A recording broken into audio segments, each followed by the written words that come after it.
Salvador Dali threw a great party. We all drank Bacardi. It got kinda gnarly. We're light as a feather. We're tougher than leather. Together we're weirder together. Weirder together. Ben, we're here. We're still in Sydney. Yeah, but I think at a certain point you can stop saying we're still in Sydney because we're not on a holiday. Just You're actually here. Listen to How Long Gone. Oh, and they're always talking about They weather. always say weirder together. They talk about the weather. They talk about the town. I don't want to if you start introducing weather talk into a Sydney podcast, it's going to be the whole fucking thing. Yeah, it's like that's what people talk about. But in Sydney, there has been one topic that has dominated, that has had tongues wagging this week.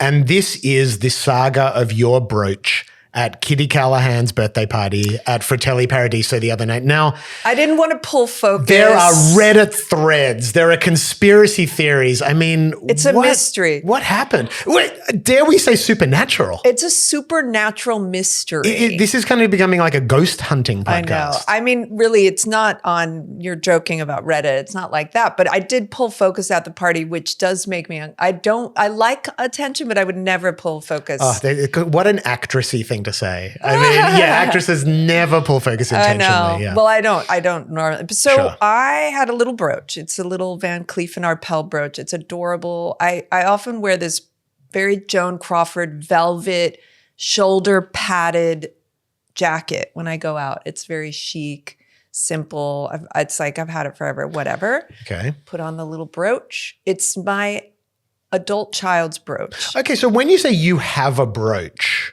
you don't mean you're a custodian of a brooch. This is not your brooch. No, I do have brooches which are mine. I'm not doubting that you have brooches, but this particular brooch was entrusted to you, or how did you end up with it? It was given to Kate by her stepfather, Okay. who's Claude Arpels. His dad was Arpels from the Van Cleef and Arpels, whatever. So he's her godfather. He gave her this teeny, adorable brooch.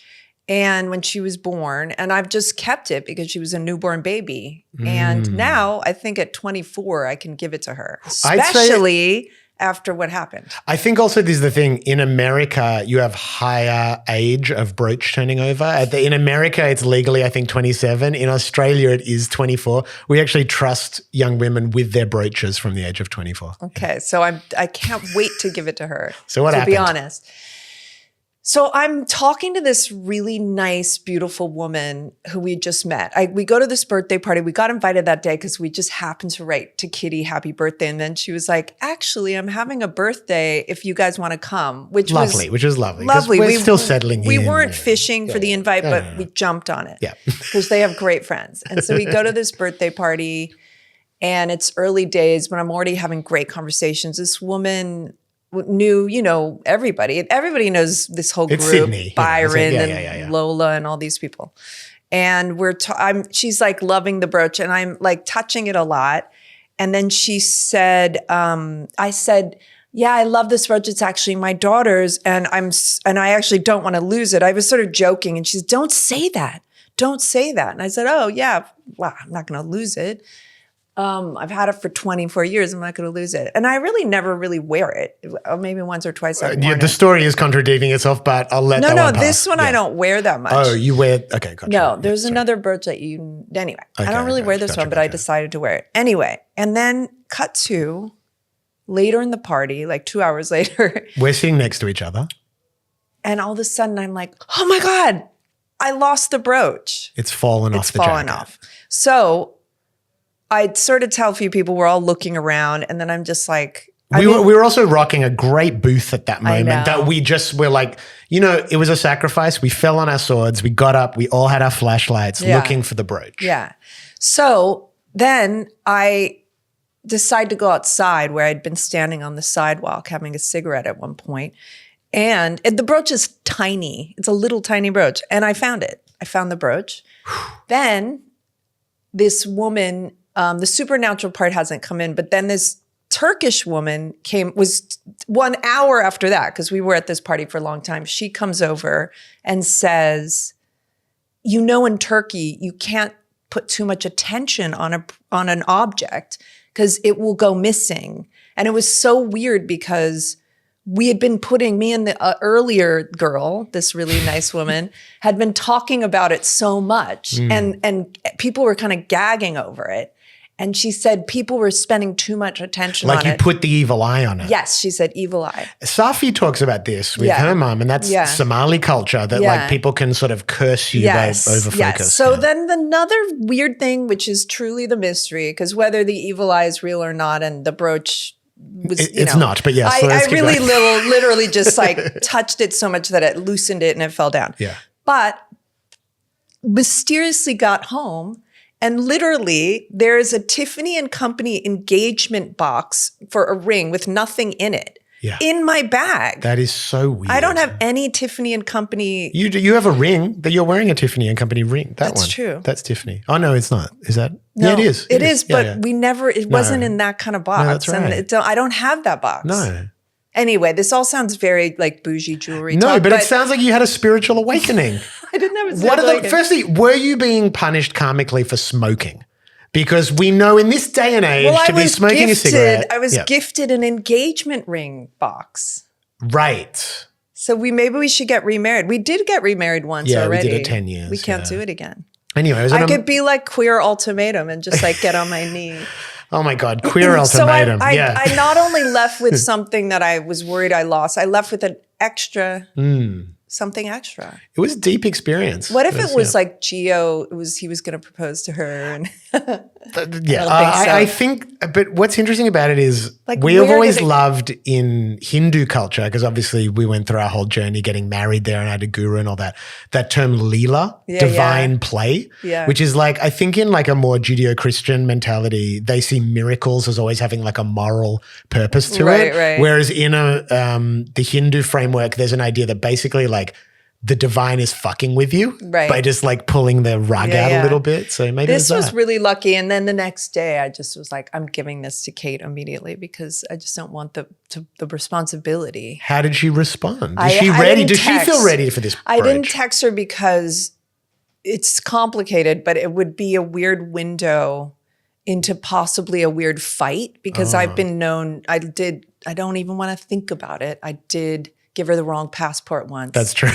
And she was going to Japan and it was a nightmare. And I feel she ended up being pulled aside in Tokyo in immigration with an expired passport. I nearly performed Harry Carey. I mean, I was so devastated. So I feel like if I said, I think you should have this, she would be like, well, I don't know. She might not, but I feel like it would bring up issues. So I'm just going to give it to her. Okay, fair enough. Do you think preemptively discussing it on the podcast is an attempt to soften the blow and prepare her, or what do you? If she listens, I don't know. Fair. Okay, you mentioned Queer Ultimatum.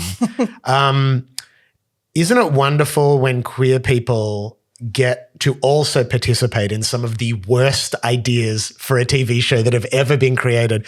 The concept for this show is that if you're in a relationship where one person isn't ready to get married, you should each go and fuck somebody else for 3 weeks and then move back in with your partner and see if you can like sort of salvage a relationship from the ashes. Yeah. And what a train wreck. But this one had the more mental health aspect, I feel like. And it actually, a lot of the people, it kind of, they used it as sort of therapy. So it was almost like, not boring, I'm glad they did it, but some hooked up, but some just were like, I'm not going to hook up with you because I actually do love the person I came in with. Let's just be friends and like talk about our feelings and work on our character. But do you not think that reality TV is gaslighting its audience into thinking that it's actually therapeutic or beneficial for it? This goes back to like Dr. Drew doing Celebrity Rehab. Yeah. Where like the premise of it was that this would be good for people, but meanwhile you are destroying their lives for entertainment value. Yeah. And it's just like an experiment on, of course, if you're like stuck in an apartment with someone for 3 weeks, something's going to happen. The social media discourse, there's a lot of hairstyle analysis, big discussion of Mal, is there wet hair, is it grease? Does she have a receding hairline? Is she overly parting it to one side? There's the hair drama. I think there's one woman who has very long hair, and it's a real side part, and it's always either it looks greasy or wet, fresh from the shower, but every scene. But I think it's fresh from the shower. She said she has an autoimmune disorder. So she needs to shower Maybe a lot. that makes her hair like that. No, I don't think know. she's showering a lot. I feel like it's wet hair. We renamed the show Goblets because Goblets. they just have the same goblets in every scene. And then we actually Googled why, and it's so that the what's it called? The continuity of the alcohol. of the drinks. Yeah. But Mal used a phrase I'd never heard before. What? Stay-at-home mask.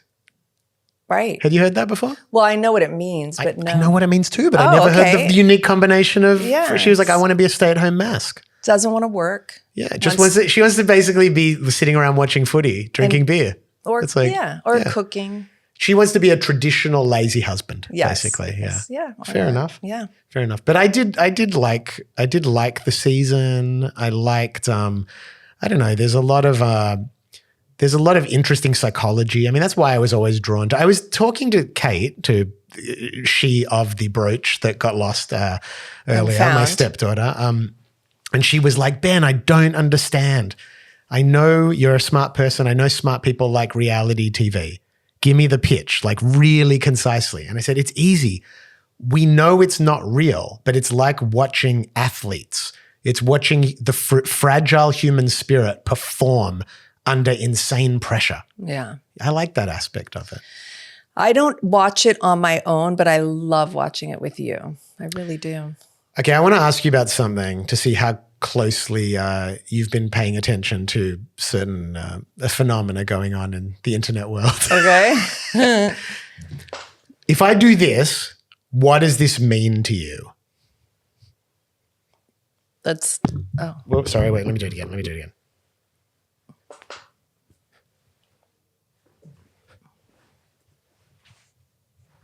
I mean, I'm a TikTok dance. I don't know what it is. You don't know what that is? Okay, open up your TikTok. I DM'd you something. Oh, my this is- TikTok. Yeah, this is an incredible phenomenon. This might take a while. I thought you meant a No, DM. open up your. on Do you not know how to Insta. do that? You're going to have to Turn show this me. Okay, this is what I'm showing you. I know how to open up my Insta. You ever seen that before? No. Okay, so what this is, turn the sound off now. So these are aura farmers.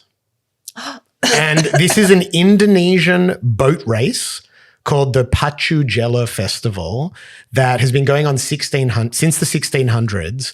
And they put these kids at the front of the boats basically to inspire the guys rowing the boats to win. And these kids are aura farmers. They're just there to look cool and be vibey and add atmosphere. So that's the dance. That's what everyone's doing. Like just this dance like this. So in the 1600s, was it like, so they just were there to kind of bring, I love that. If in the most like beautiful way, if no one's being like a perv with kids or something. Sure, we would hope not, yeah. You know, like I love that. I've never heard of boys being used to kind of bring up people's spirits. And that main kid that's gone really viral, he's known as the Reaper because he reaps such incredible aura that it just kills all the other teams. Okay, and they're farming. They're farming for stuff, right? Like stuff. They're truly farming for. Oh no! Do you know the term aura farming? I know aura. Okay, so what's aura in this sense? Not the hippie sense, but aura, like the way young people use it. Yeah, someone's got. Well, I thought the way Goldie uses it. Yeah, it's like someone's like got a lot of vibes. Yeah, cool. Yeah, someone's cool, stylish, detached. So aura points, right? Yeah. So farming aura is cultivating it, right? So these kids are aura farmers. So basically, like. But my question is: the people driving the boat, are they working and getting there? Is it like they're racing? They're athletes. Oh, they're just racing. Okay, got it. Yeah, they're athletes. Okay. But there's every boat gets an aura farmer at the front as part of their competitive journey. Got it. What do you think about that? I love it. Yeah, Goldie has a friend who's called Aura. Yeah, they call him Aura because he's farmed some serious aura. Yeah, he's just walking around with that. But you know what I was trying to think back, like our generation, who were like the original aura farmers? Well, like mascots on a field. They're not that cool though. But no, it's not cool. Think culturally, music, movies. Oh, good, like Flavor Flav. Flavor Flav. Flavor Flav, yeah. Who? I don't know. I have a theory, but I'm just curious. Okay. I believe the original aura farmer was Lenny Kravitz. Oh. Because Lenny Kravitz, when you look at, it's actually been quite hard to quantify what is his contribution to culture, right? Because he's had great songs, he has a great show, he's a great pop star, all that. But what he's actually done is just seem incredibly cool while doing all of it. Yeah. And what an achievement. I know. We were just talking about him the other day, right? Well, that's the thing. We were talking about him the other night at the club, about a group of musicians, and what can you say about Lenny Kravitz? At the end of the day, he ate. Right. Right? Yeah. I mean, Lenny Kravitz, he ate. Yeah. He's definitely so anyway, I just thought he is our generation's aura farmer. And it's now been passed off to these Indonesian boat racing boys like the Reaper.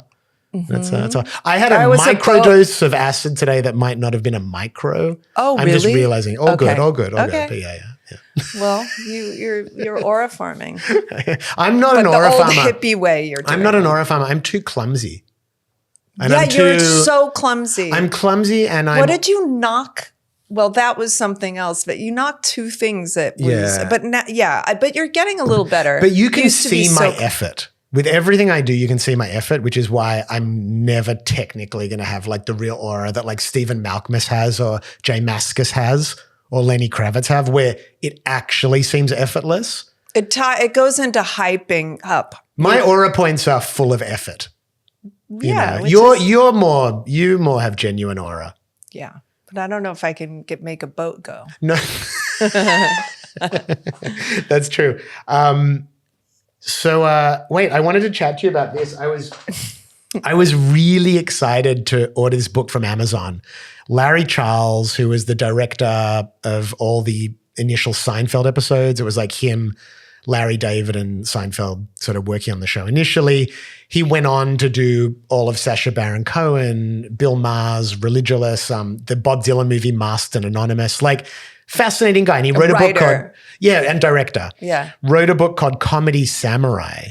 I ordered it and I got this fucking piece of AI drivel from Amazon that's 10 pages thick. And what I got is called Larry Charles Comedy Samurai by Shen Kung. But is that the name of the book? Comedy Samurai, yeah. Yeah, they call it Larry Charles Comedy Samurai Okay. by Shen Kung.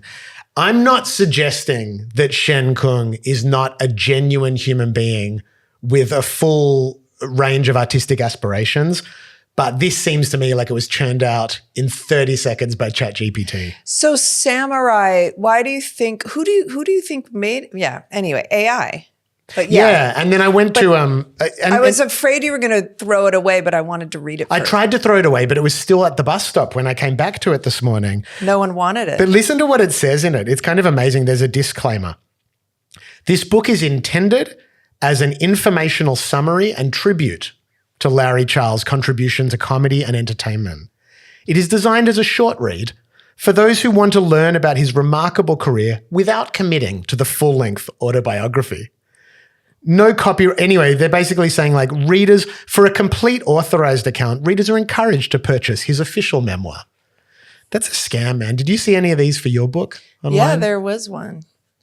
And what do you think about it? The cover was bad, What but was I it called? didn't read it. I probably say everything. I liked your reading of, what was this you read to me the other night from this book? No, I just read the ending of it, the back. You spoiling my endings? Yeah. That's why I drove here. Does anyone know that reference? Do you remember the old cat memes? From this was Fallout Boy era of the internet. There were all these cats who'd be ruining your endings. Okay, never mind. Sorry. Go ahead. That was those great early Yeah, memes, early from memes. the 90s. Yeah, it was all those cats. Because it was English as a second language. It was maybe German. It was but then, cats who had learnt English as a second language, yeah. For all of these reasons and more, I am deeply grateful to have had the opportunity to tell Larry Clark's story, and I'm grateful. Larry Charles, not Larry Clark. Oh, you don't have your readers on. Sorry. I don't. And I'm grateful to you for taking this journey with me. The Comedy Samurai's battle continues, and his example reminds us that all of the fight for authentic, meaningful work is always worth it. Anyway, This is like very it's like a AI. high schooler like trying to fill out a word count. Yeah. Do you know what I was thinking though? But you know, Yeah. but you get if you ever get a fake book, they'll will refund you on Amazon, and you don't even have to return it. I know. I went for the refund. They said, "Don't bother returning it. This is such crap that it would cost us more to pay for a Anyway, return." I can't wait to see the real. It's coming today. Cover, I'm going to read the 'cause real that book. Cover So, is pretty funny. but you know what I was thinking? Like, everyone talks with AI and technology and stuff about how it's going to take jobs intentionally and all that stuff. But there's also a lot of weird digital runoff culture that it's scooping up. Like, I once looked at my Spotify numbers at one point. This was like a decade ago. And this song I'd written called Rise Up, it was like track 6 on the Rebirth of Venus, was becoming one of my most played songs on Spotify. And we could not figure it out. The record label are seeing, is it on playlists? What is it? And we figured out what it was. It was 2 things at once. Beyonce had a song on her album with the same title, and someone competed in Eurovision with a song with the same title. Right. So people just searching the name, yeah. I'd benefited from that, right? Yeah. So those were things that's like digital runoff, where humans actually did reap the benefit of it, whereas now AI will just reap all that benefit. Yeah. Weird, right? Yeah, very weird. Remember Josh had that, was doing podcasts about weather and all of those different podcasts. Oh, and yeah. You name it something that's the first thing someone might Google. Search engine. Yeah, it was all like the weather podcast. And it was a good business model actually, because most people weren't like hardcore podcast listeners. They just went, I want something about meditation. So one called the Meditation Podcast. Yeah. Yeah, that was smart business. I was really enjoying this week. Jason Blum went on Matt Bellamy's The Town podcast. Yeah. To talk about Megan, the sequel to Megan, this Blumhouse horror movie, flopping. And I thought it was such an of-the-moment thing to do, because we mostly still come from a generation where your failures, you feel a degree of shame, and you kind of like, it takes time to be able to talk about them publicly or something. But as we've talked about so much, culture moves so quickly now. And what I was seeing in Jason Blum calling up the podcast that everyone goes to for inside Hollywood type info, I just saw this, it's what has made him successful, this ability to be in the conversation in the way the conversation is being had today, not the way we grew up with. Well, the first Megan had that dance. It was like the doll, and she did that kind of TikTok dance, and it just became naturally viral, and no one expected it to, and then, so it was sort of a phenomenon. And then you never know if you're going to have the second one have that kind of vibe. Yeah, he was saying they got arrogant. Yeah. Basically, they thought that they could open it in summer. The other one was like a Christmas Did the actress movie. from Girls, was she in the sequel? I don't know. Was she in the first one? Alison Williams? I think Alison Williams was in the first one.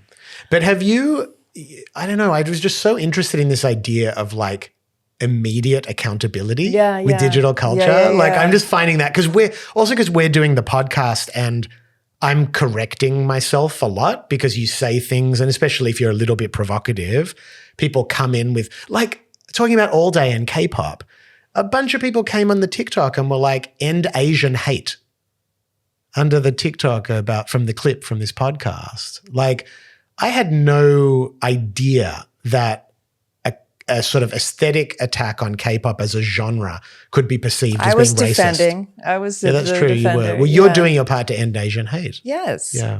So, what was I going to say? Am I being too non-linear today? Are we okay? Yeah. No. Okay. I mean, you're being great. I am forgetting what I was going to talk about. What were you going to talk about? I forgot. What, you want to talk about Richard Shepard and Film Geek? Yes. Because I think it's available Okay, now. so I'm going to plug my friend's movie that's on Max HBO, and his name's Richard Shepard, and he's incredible director. And he did, if you like movies, this is one of those very enjoyable documentaries about film. It's called Film Geek. Film Geek. And he couldn't put it out because he has all of the clips. Like he shows so many clips from genius movies, but now he's able to put it out. So it's kind of like how the Avalanches album took so long to come out because they had to clear all the samples. Or De La Soul. Yeah. But yeah, he cleared all we got to see it, and it's so good. And not only is it just like a, love letter for film, but it's about his relationship with his character dad in New York and how they used to see movies. And so anyway, it's sort of like a personal story of his relationship to cinema and how he connected with his dad. It's truly like a feel good, well-made, feel good, fun. Yeah. And it's a movie for lovers of film. You know, I think that's why you and him really connect, cinephiles. Yeah, but I think you don't have to be like a hardcore cinephile because there's a lot of like— That's a solid point. References to like just movies everybody would like. Well, it's also just anyone who's ever been a fan of anything. And it makes you reflect on the way, for me it was more music, but the way learning about and being exposed to different things totally shaped my personality and my values and everything, Yeah. Yeah, so that's pretty exciting. I also saw a little bit of I saw the Hard-Ons documentary, which is— they were one of my favorite bands in Australia. They're a punk band. And it's really cool. When did you watch that? I don't remember that. I watched it the other morning. I got up and watched it. Wake up early. I didn't think this— No, I'm not saying I needed to watch it. I'm not in trouble. No, I'm just curious. I feel like I know whatever. We watched like the Radio Birdman. We've watched documentaries together. But some of them I just think are going to go too in the weeds of something. Totally. And you get up early, which is so nice. I do. But one of the interesting things about the Hard-Ons, and this was going back to, the 80s onwards sort of punk bands in Australia, that a lot of the things we've been talking about being an Australian artist and does Triple J support it, and does like the Hard-Ons totally had that thing where because of their name, they wouldn't even be able to get on the cover of the street press of Drum Media in the 90s, but they were selling out shows in South America and through Europe, and Triple J wouldn't play them. So it's a very like ongoing story of Australian artists, how we find our audience, and is it overseas? Is it here? But I did really enjoy it. It is in depth. Where were they from? Punch Bowl. I don't know where that is. That's the point. I mean, what was so interesting about the Hard-Ons was they were a suburban band, self-proclaimed bogans, but highly incidentally multicultural, right? Like would the drummer, the Sniffers like them? Oh, yeah. Definitely. But like the drummer was from a Sri Lankan family. The bass player was Korean Australian and the guitar player was Croatian. And they were like they were not the way you'd think a punk band was meant to look, an Aussie kind of punk band in the surf skate scene. Like they had skinheads coming to their shows who didn't know what they looked like as guys, and the band would have to hide upstairs because the audience were racist, but then the audience would be like moshing to them when they came out on stage. That's wild. So it's a fascinating story of also the way Australia has processed its own relationship to multiculturalism and like actually realizing that like so much of what we think of as like founded Australian culture is just a product of actually immigration. Yeah. So it's like very, very cool. Happy to see that. Yeah. What else, baby? I'm babbling too much. No, you're not. You've got more notes than me today. We went out to our friend Jamie and Midori's place out at the beach yesterday in this little private beach that was beautiful. Oh my God. Little secret. So I'm not going to tell secret cove. anybody where it is. Let's gatekeep that shit. Let's gatekeep it. It was so good. We were greeted by a turkey. Yeah, wild turkeys. How you doing with your mum? Watching her first taping of a podcast here in the studio. It was classic. It's been classic. Just as we started, her phone started ringing. Classic mom thing. Your stepdad calling in, planning the hot pot lunch meetup. Yep, the hot pot lunch meetup that we might not be able to go to. Yeah. Got a busy day. But have you found your performance on the podcast altered by your mother's eyes upon you? I think more from your being on acid. Oh, okay, right. Gotcha. Yeah, fair. Fair. Okay. You know me, I'll get a contact high, so I'm just waiting. I'm hoping for it, actually. Yeah, there you go. It'll come in after we stop rolling for the mini episode. Beautiful babies. Thank you. Sorry, for it was a listening. little hyper today. We'll figure it out. We'll get there. I feel like for our audience, it's taking the journey with us. They're not looking for consistency. They're looking for they're looking for play. Yeah, play, comfort, insight. if you're not on our mailing list, please sign up. We do something called Pick of the Week almost every week. This week we had an American Jewish political cartoonist called Eli Valley who did this incredible work about sort of being Jewish and left-wing and progressive and wrestling with the sort of pressure of Zionism that is just, it's incredible. There's an incredible comic that people should check out called, what was it called? Israel Man versus Diaspora Boy. That is just, you know, if you're a progressive Jew who has, you know, wrestled with some of these subjects, I think you'll find it I found it very affirming to just see this stuff reflected in art. Mm-hmm. No, I know. I'm going to check that out. I feel like the wider world has just become aware of this sort of identity conflict within Jewish identity. Yeah. Much like when the referendum came out and we had to realize how diverse Indigenous voices actually were within Australian culture, because we tend to like things being a monolith. Yeah. I think it's been kind of like eye-opening to realize that within each of these cultures there is such discrepancy of the approaches and politics and culture and spirituality. A new level of being lumped into something. But, you know, most people are lumped in. So, you know, that's the way it is. And there you go, beautiful babies. You are being lumped in as beautiful babies. Yes. Sign up for the link there and we will talk to you soon. next week. See ya. Together we're weirder together.